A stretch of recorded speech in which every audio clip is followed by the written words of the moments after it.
Assalamualaikum warahmatullahi wabarakatuh. Di sini saya akan mempresentasikan tugas UAS Ilmu Pengetahuan Alam SDMI. Sebelumnya saya berterima kasih kepada dosen pengampu mata kuliah tersebut, yakni kepada Bapak Dr. Sama'i Rodatito SI, SSI, MSI yang telah membimbing kami selama 1 semester ini. Materi UAS saya akan berjudul anatomi tumbuhan. Jadi di sini nanti akan dijelaskan tentang segalanya. Ada struktur tumbuhan, jaringan tumbuhan, organ tumbuhan, dan masih banyak lagi.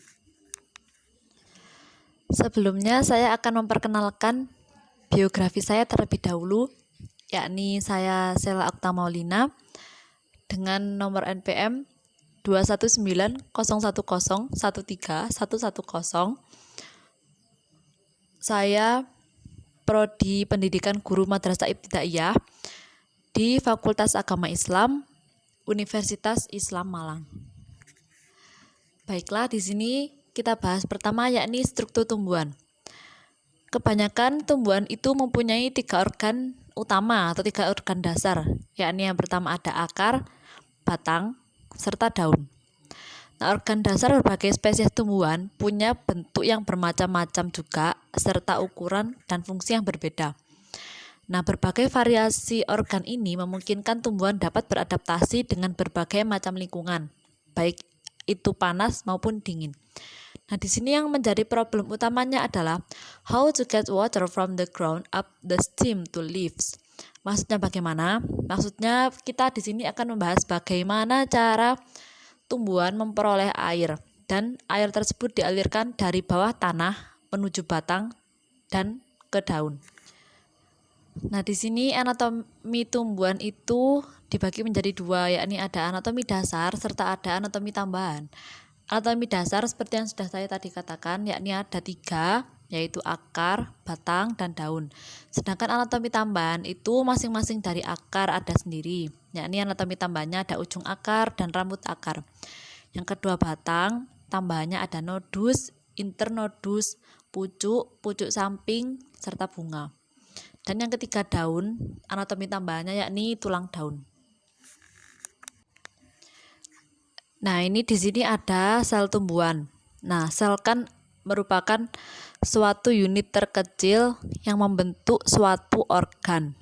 Nah, kan urutannya ada sel, jaringan, organ, dan sistem organ.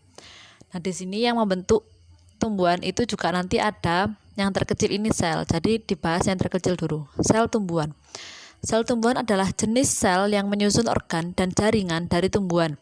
Seperti sel eukariot pada umumnya, seperti sel hewan dan sel jamur, sel tumbuhan juga memiliki organel sel sebagai berikut ini. Yang pertama ada inti sel, yang kedua retikulum endoplasma, yang ketiga badan Golgi, yang keempat mitokondria, yang keempat sitoskeleton, dan yang terakhir ada membran plasma. Selain itu, sel tumbuhan juga memiliki organel yang khusus dimiliki oleh sel tumbuhan sendiri dan tidak dimiliki oleh sel lain, yaitu kloroplas atau sel hijau daun, dinding sel yang tersusun dari selulosa, serta vakuola tengah. Kita bahas satu persatu. Kloroplas adalah organel yang digunakan untuk melakukan fotosintesis. Nah, kloroplas di sini terdapat memiliki banyak sekali sel hijau daun yang berfungsi tadi untuk melakukan fotosintesis. Yang kedua, dinding sel. Dinding sel yang dimiliki oleh sel tumbuhan tersusun dari senyawa polisakarida yang bernama selulosa. Dinding sel tumbuhan ini berfungsi untuk menjaga struktur dari organ dan jaringan tumbuhan dan menyebabkan tumbuhan dapat berdiri tegak. Jadi tumbuhan dapat berdiri tegak karena adanya dinding sel. Lalu vakuola tengah adalah suatu ruangan di dalam sel tumbuhan yang berfungsi untuk menyimpan air dan berbagai macam zat terlarut. Nah, di sini anatomi tumbuhan itu dibagi menjadi 2, yakni ada anatomi dasar serta ada anatomi tambahan. Anatomi dasar seperti yang sudah saya tadi katakan, yakni ada 3, yaitu akar, batang, dan daun. Sedangkan anatomi tambahan itu masing-masing dari akar ada sendiri, yakni anatomi tambahannya ada ujung akar dan rambut akar. Yang kedua batang, tambahannya ada nodus, internodus, pucuk, pucuk samping, serta bunga. Dan yang ketiga daun, anatomi tambahannya yakni tulang daun. Selanjutnya kita bahas jaringan dasar pada tumbuhan. Nah, jaringan dasar pada tumbuhan ini ada 3, yakni jaringan parenkim, kolenkim, dan sklerenkim. Jaringan parenkim terdiri atas sel-sel hidup dengan dinding sel tipis.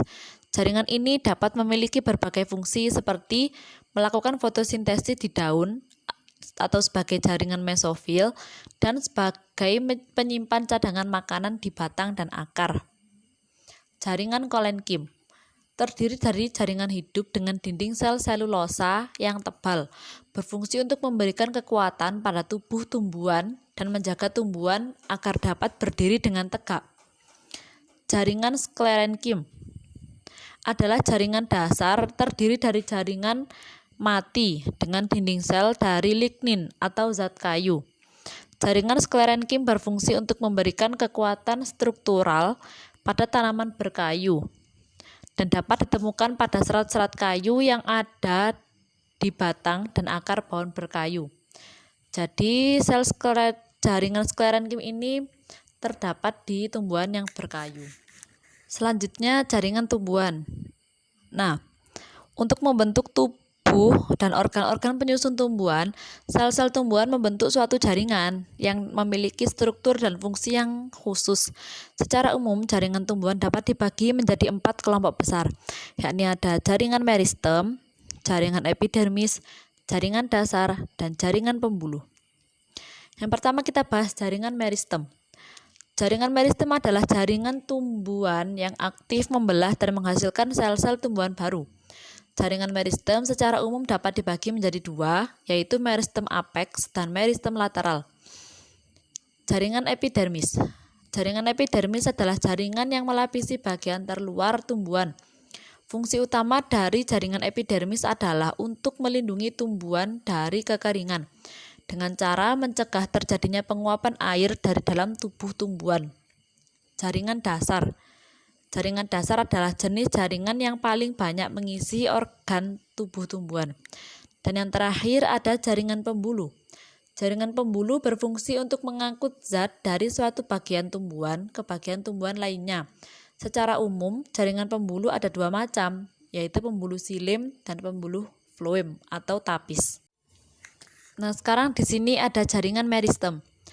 Jaringan meristem adalah jaringan tumbuhan yang memiliki sel-sel yang dapat selalu membelah diri menghasilkan sel-sel baru yang selanjutnya dapat memanjang dan berdiferensiasi untuk menyusun organ-organ tumbuhan.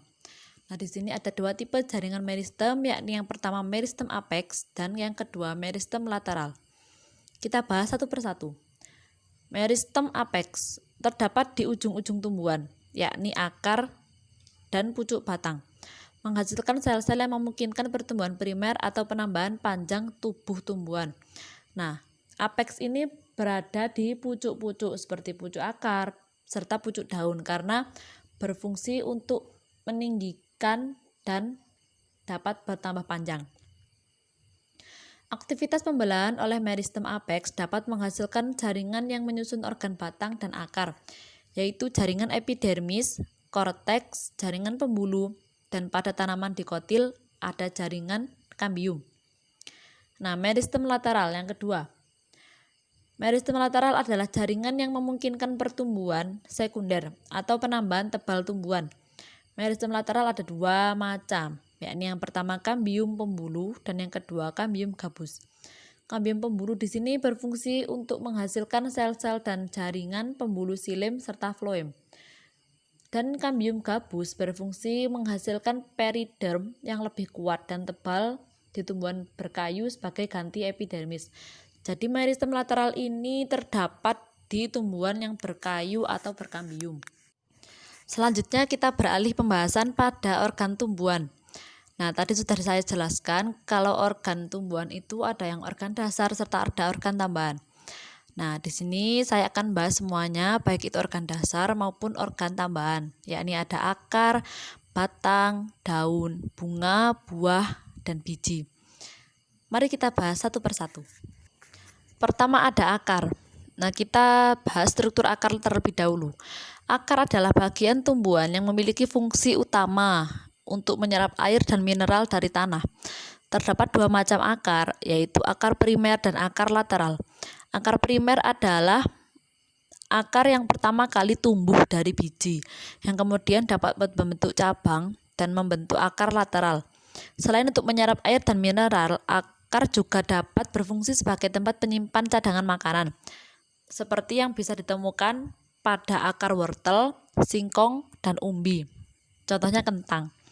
Sifat-sifat akar adalah sebagai berikut. Yang pertama, merupakan bagian tumbuhan yang biasanya terdapat di dalam tanah dengan geotrop atau mengarah ke bumi, ke dalam tanah, atau hidrotrop, yakni mengarah ke arah mata air, serta meninggalkan udara dan cahaya. Yang kedua, tidak berbuku-buku, jadi juga tidak beruas dan tidak mendukung daun-daun atau sisik-sisik maupun bagian-bagian lainnya. Yang ketiga, warnanya tidak hijau, biasanya keputih-putihan atau kekuning-kuningan.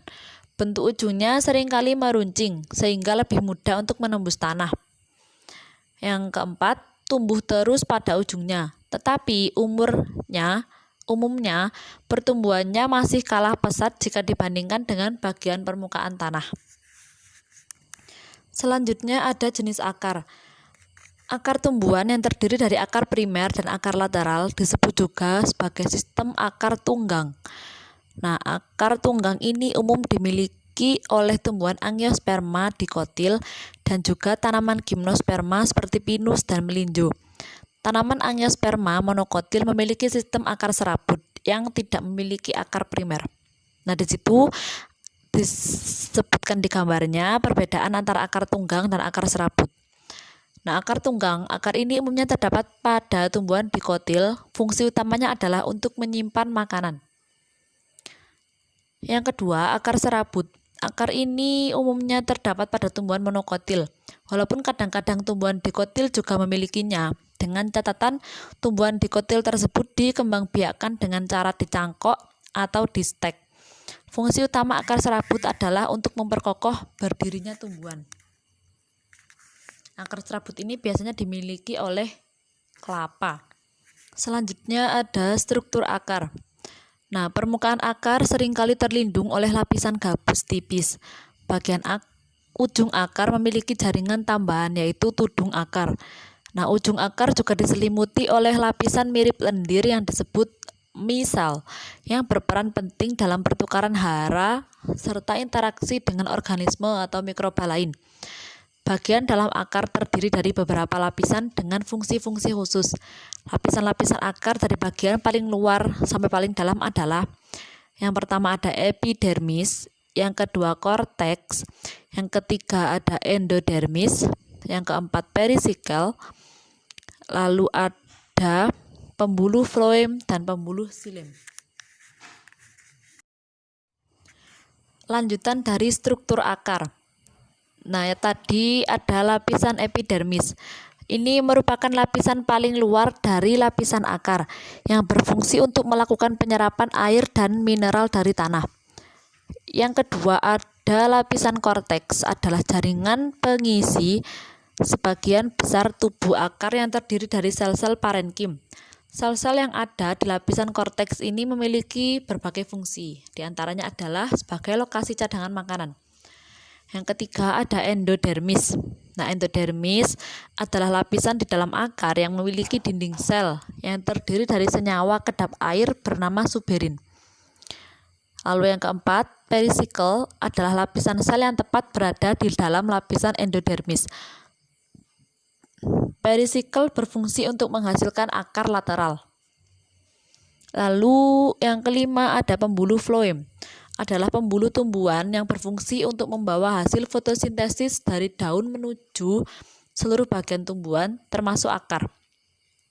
Yang terakhir ada pembuluh xilem, adalah pembuluh tumbuhan yang berfungsi untuk membawa air dan mineral yang diserap oleh akar menuju daun. Nah, untuk lebih jelasnya bisa dilihat di gambar. Berikutnya ada modifikasi akar. Nah, jadi akar itu bermacam-macam. Nah, di sini ada modifikasi akar dibagi menjadi 4, yakni yang pertama ada akar napas, yang kedua akar gantung, yang ketiga akar banir, dan yang keempat akar penghisap. Nah, yang pertama kita bahas akar napas. Akar napas ini adalah akar naik ke atas tanah, khususnya ke atas air seperti pada genera mangrove atau Avicennia soneratia. Nah, akar napas ini contohnya akar mangrove, bisa kita lihat di gambar sebelah di tablet itu pada gambar yang A, itu gambar mangrove. Nah, yang kedua ada akar gantung. Akar gantung ini akar yang sepenuhnya berada di atas tanah. Akar gantung terdapat pada tumbuhan epifit anggrek. Dan juga akar gantung yang sangat mudah dikenali itu contohnya pada akar beringin. Nah, bisa dilihat pada gambar B. Lalu ada akar banir. Akar banir ini banyak terdapat pada tumbuhan jenis tropik. Nah, itu contohnya di gambar ada yang D. Serta akar penghisap. Akar ini terdapat pada tumbuhan jenis parasit seperti benalu. Contohnya itu yang gambar C. Maksudnya di sini itu akarnya melekat pada tumbuhan lain. Kan kalau benalu kan seperti itu, melekat pada tumbuhan lain. Berikutnya kita bahas ada fungsi akar bagi tumbuhan. Nah, apa sih fungsinya akar bagi tumbuhan? Yakni pada beberapa jenis tumbuhan, ada yang berguna sebagai tempat menyimpan cadangan makanan atau sebagai alat reproduksi vegetatif. Misalnya, pada wortel yang memiliki akar tunggang yang membesar, berfungsi sebagai tempat menyimpan makanan. Pertumbuhan sukun dari bagian akar dapat tumbuh tunas yang akan tumbuh menjadi tumbuhan baru. Nah, fungsi akar ini ada 4, yakni yang pertama untuk menyokong dan memperkokoh berdirinya tumbuhan di tempat hidupnya.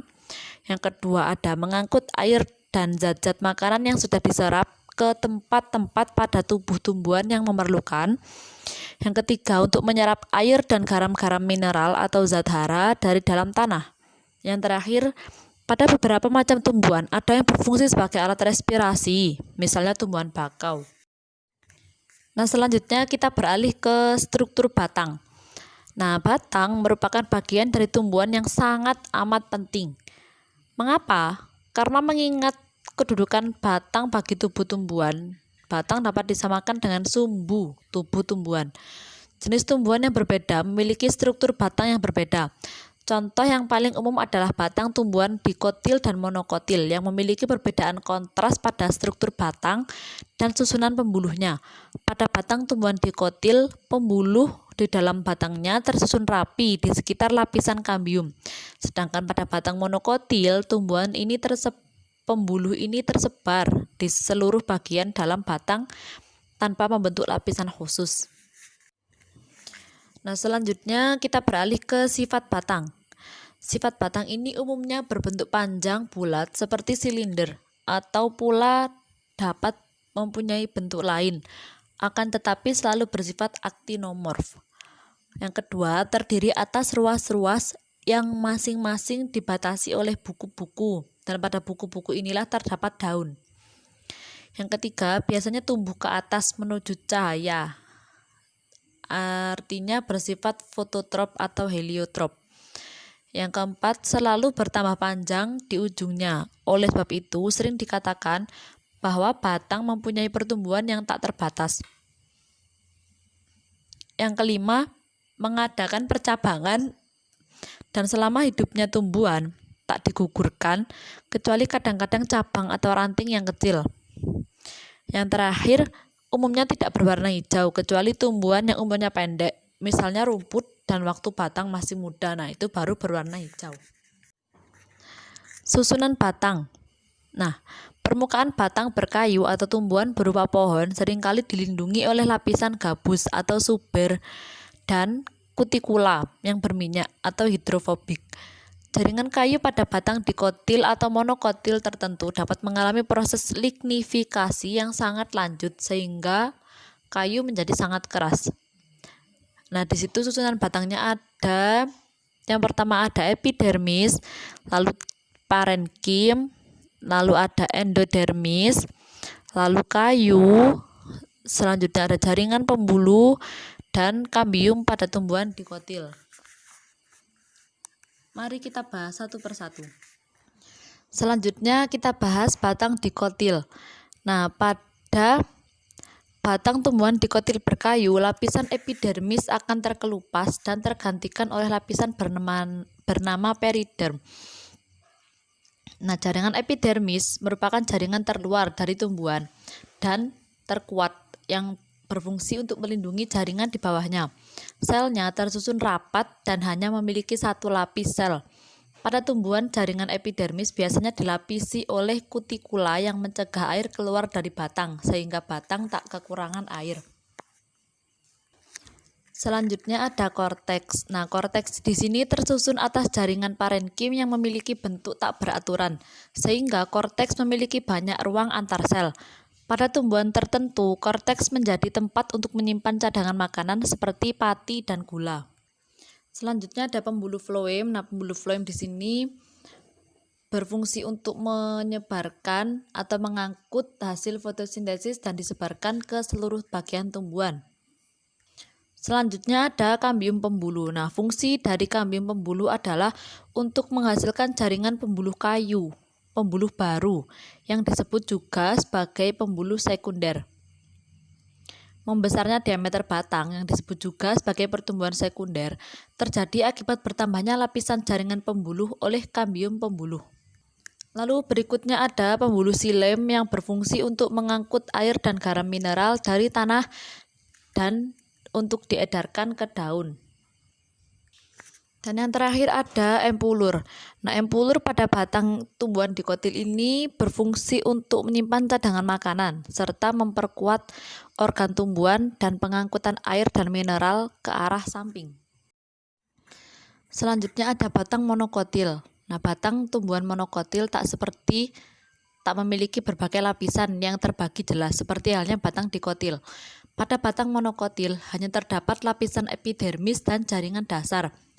Nah, pembuluh di dalam batang monokotil tersebar di dalam jaringan dasar yang ada di dalam batang.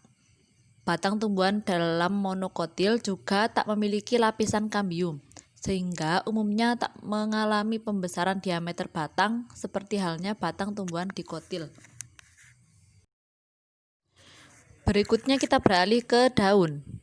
Struktur daun adalah organ tumbuhan yang berfungsi sebagai lokasi utama terjadinya fotosintesis.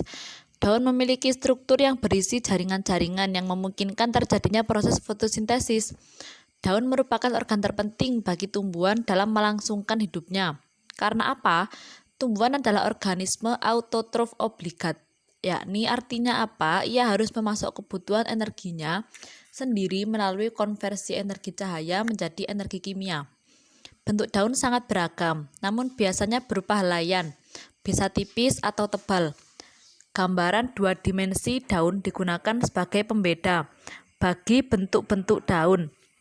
Bentuk dasar daun membulat dengan variasi cuping menjari atau menjadi elips dan memanjang.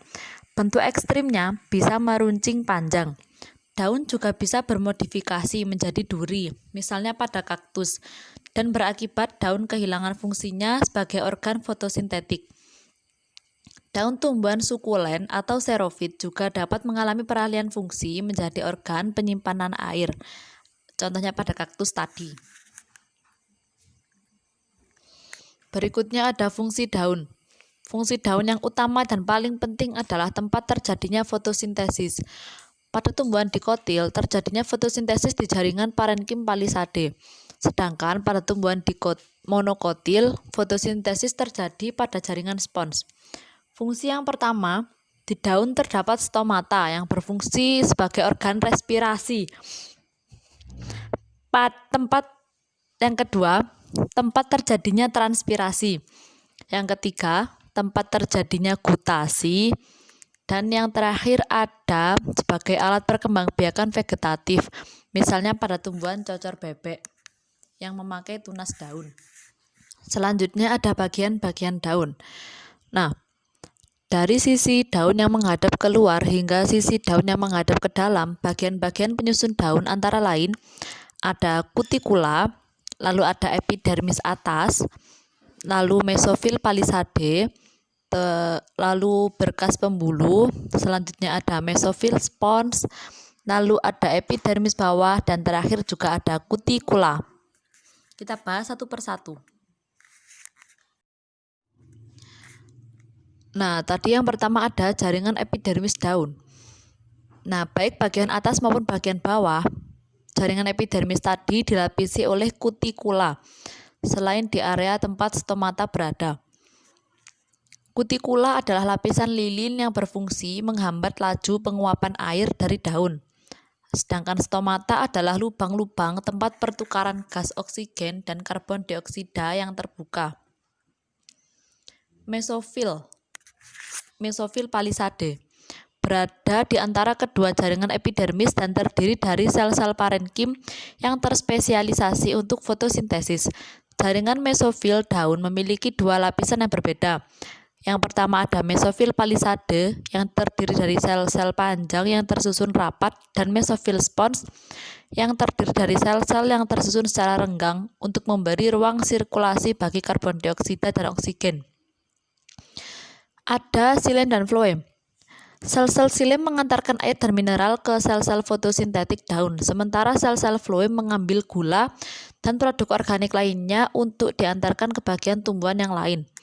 Lalu ada berkas pembuluh.